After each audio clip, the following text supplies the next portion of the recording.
Alright guys, here's the mower out there, there's the snapper mower, here's all my stuff here.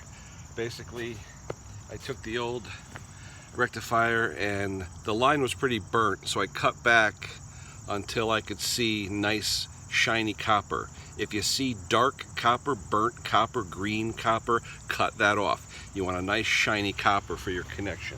And what I'm going to use for the connection tie-in, I'm going to use these butt splices, okay? They are the right wire gauge for this wire, so I'm going to use those. All my connections, I'm also going to use some dielectric grease just to keep it waterproof. They have antioxidant goop that you can use. I don't have any, so I'm going to use dielectric grease just to keep it nice. Alright, I've got my terminal kit.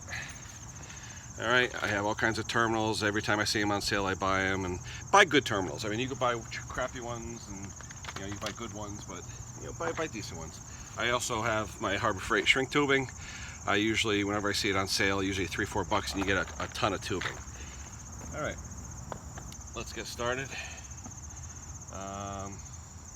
There's no real, which one should go on, male, female, which side. I don't know. If you guys have any opinions, tell me. But at this point, I'm going to put the male end. Since the male end is on this side anyway of all the connectors, I'm going to put the male end on for the butt splice.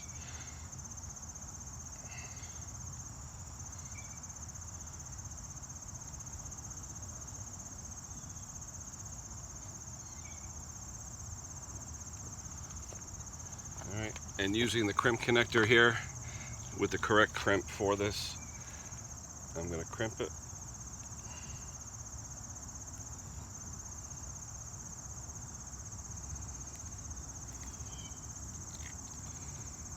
Okay, so now I have it crimped. And what I'll do, just to verify that everything's good, I'm going to double check the connection with my meter, just to make sure we're okay. So put the meter back on diode. Okay. Put the positive connection on the positive output line. And let's check each stator line. First one, 1221 is the reading. Now let's check the new one that I just spliced. And it comes up immediately to 1218. Beautiful. So it's a good connection. We'll try it reversed. Make sure flow's good in the other direction.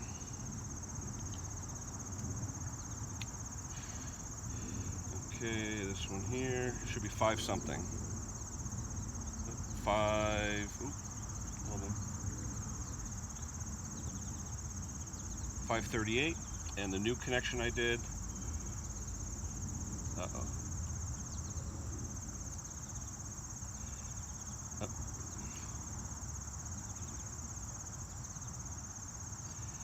Uh-oh, guys, we have a problem. Oh, there we go. 551. Okay, so we're good. That got me a little nervous because when I was checking it on the, there we go, 552. Okay, when I first touched it, nothing happened. It scared the heck out of me. Okay, so we're set with this now. I could bolt that back in the tractor. There's 2 bolts that hold it on, and the 2 bolts basically give it the ground against the frame of the tractor. So we're gonna work on that right now. See if I can move you over there.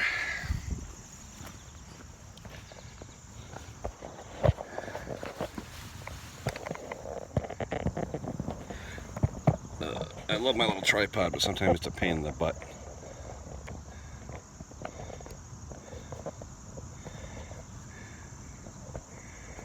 Let's see. Get it that way. Right over here. Okay. Hold on one second, guys. Let me get a couple wrenches. I'll be right back.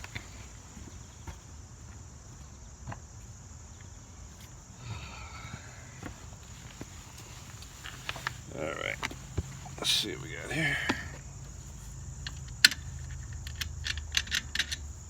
We have screws, fine thread screws with actually regular thread screws with nylock nuts. Like I said, the thing runs great. These engines, FC420Vs, they're great engines. They run really good. Okay, so put this in.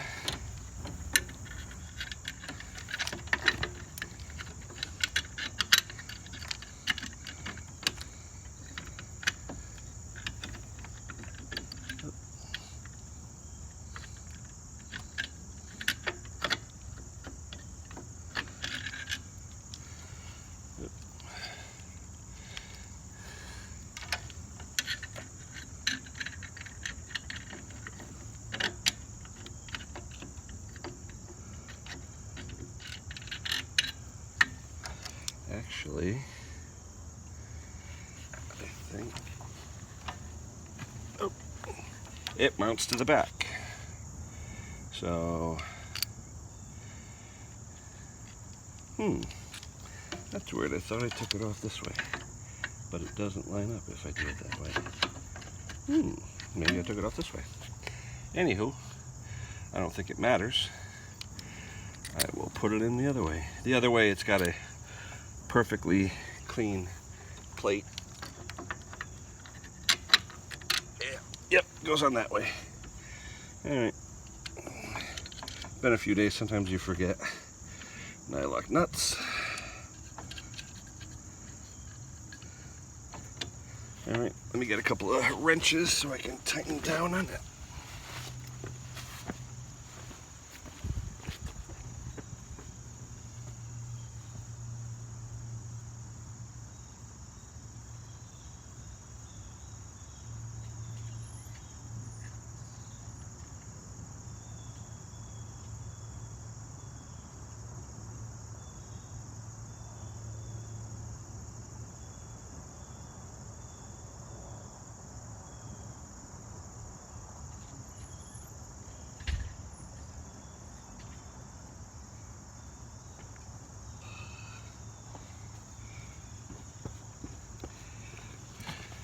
It's funny, some people have favorite tools.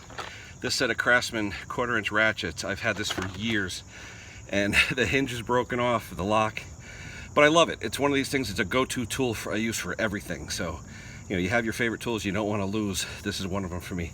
I'm just gonna grab a pad real quick to kneel on, because I don't want to ruin my pants, but I'll be right back.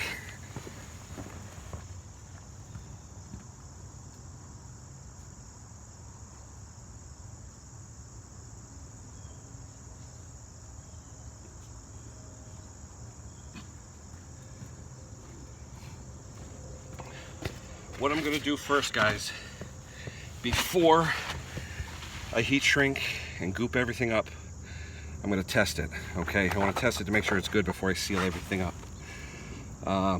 Here's the plug that it went into. You can see it's all burnt up, so I have to take that out first. I have to take that plug out, and the way you take out those plugs, you take a small flat-bladed screwdriver, you stick it in the connector, and the plug should come out. So let me grab a teeny screwdriver. See, that's pretty darn small.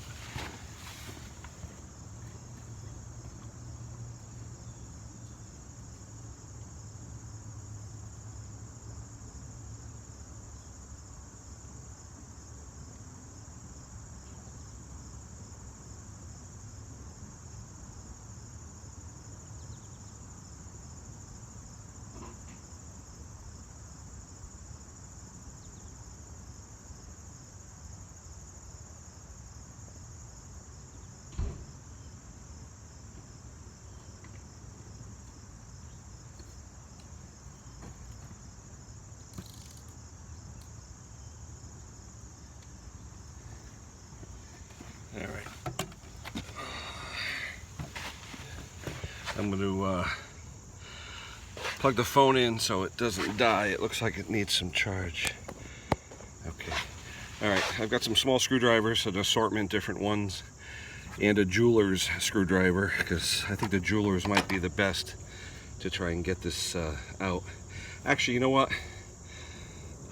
There's two wires.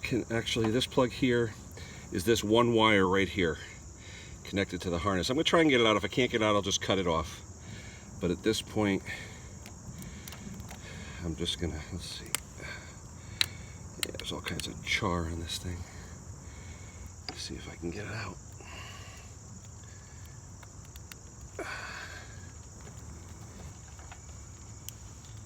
I don't know, guys. Combination of the charring. You know what? I'm just gonna cut it, guys. I get my cutters. No sense playing with it.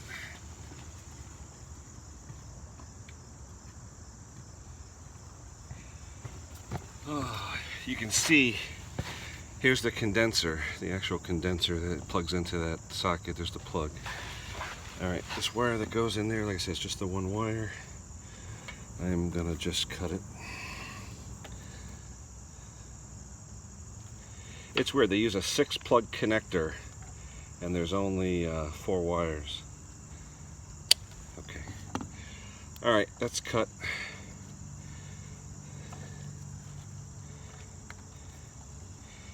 Take it out here. Okay. Alright. Strip it.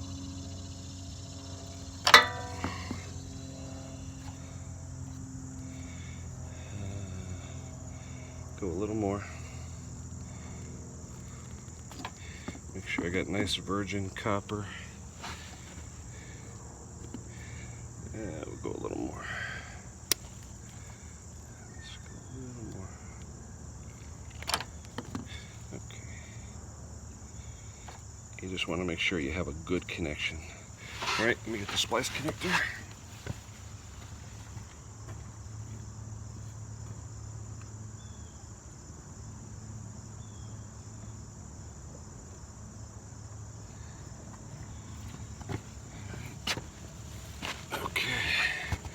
Splice connector,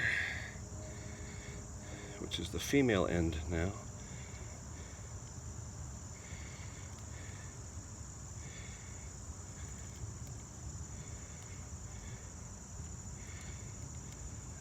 Okay, we'll crimp that.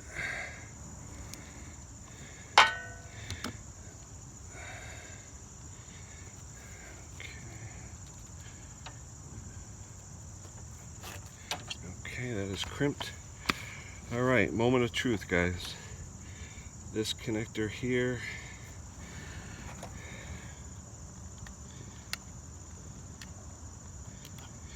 Okay, I'm going to put a little of the grease on it just to make sure I have some good contact.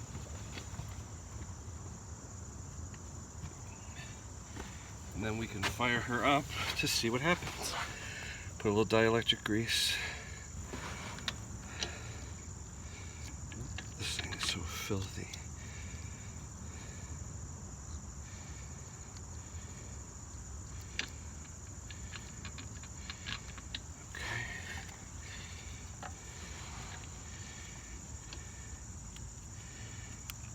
Okay, those are together. A little bit of dielectric on this.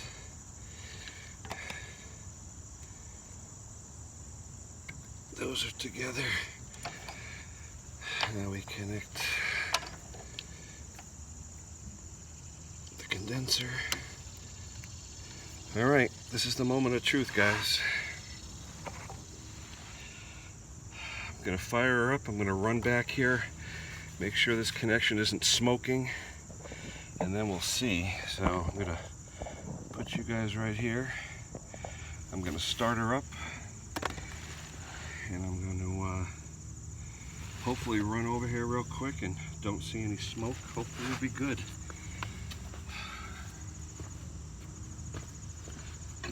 Put it in neutral, choke on, fuel on, cross our fingers.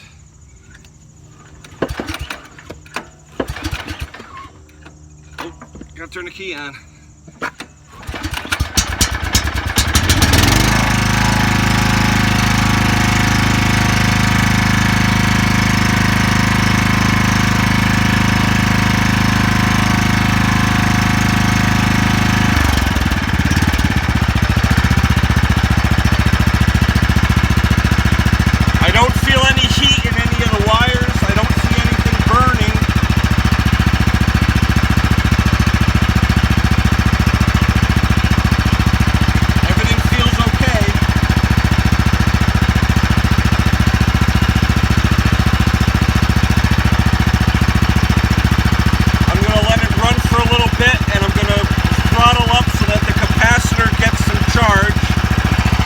Capacitor's got to get some charge in it, so let me do that.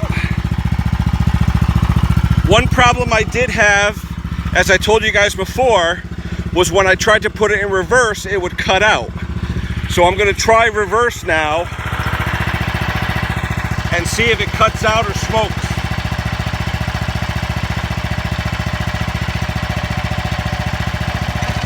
Hey, reverse works. That's a good sign.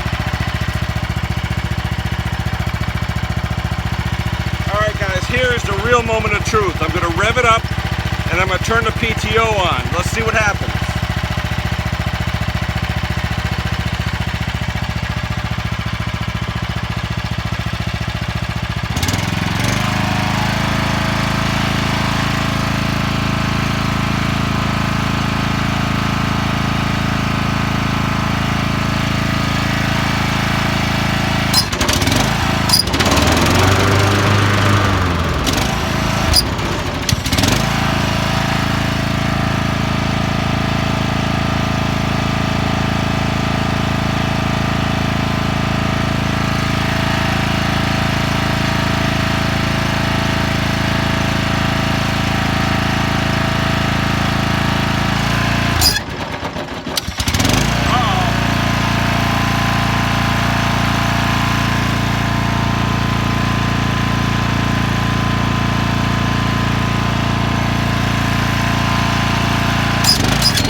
What it was, guys, it was a safety switch. On the handles, I was holding the left-hand handle. When I turned the PTO on, I let go of that little left-hand handle, which is a safety switch. That's what cut off the PTO. So it looks like we're good, guys.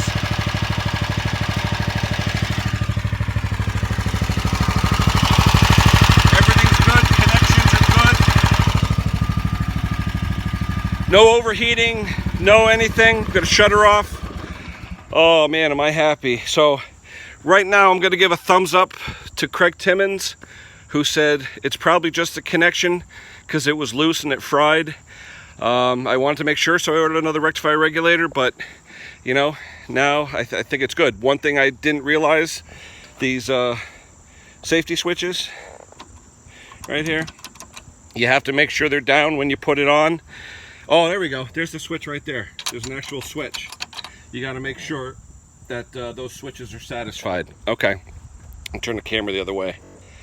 If you notice, there's a safety switch right there. So it gets pushed in on the left side when you have your left hand down, and there's one here on the right side that you push down with your right hand. If those switches aren't pushed down,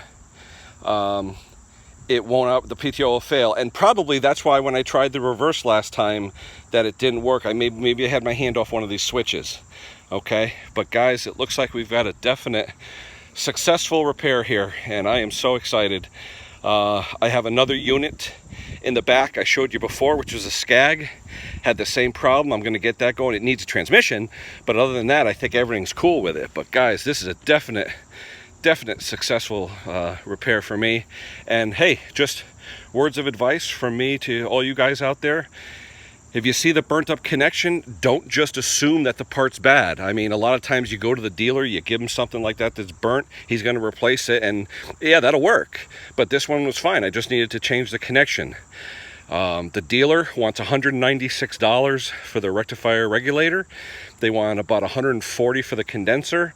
So if I was a non-suspecting customer and I went into the dealer and said fix it, who knows? You might get charged with, you know, almost $400 in parts, probably $100 in labor, $500. You'd be happy because you got your mower back, and they'd be laughing all the way to the bank. So if you have a bad connection that's burnt up like that, make sure you check it. And I had the test for the diodes in the rectifier regulator. I tested them. Everything was good. And now we have a good mower. My customer's going to be happy. I have to sharpen the blades and then I can deliver it to him. But man, am I happy. Now I get a payday today, guys. So thanks for subscribing. Thanks for liking.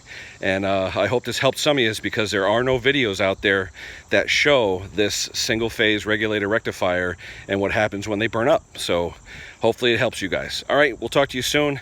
Thumbs up for everybody and me. And Craig, thank you so much for just saying try it out. So thanks to all, and we'll talk to you soon. Bye-bye.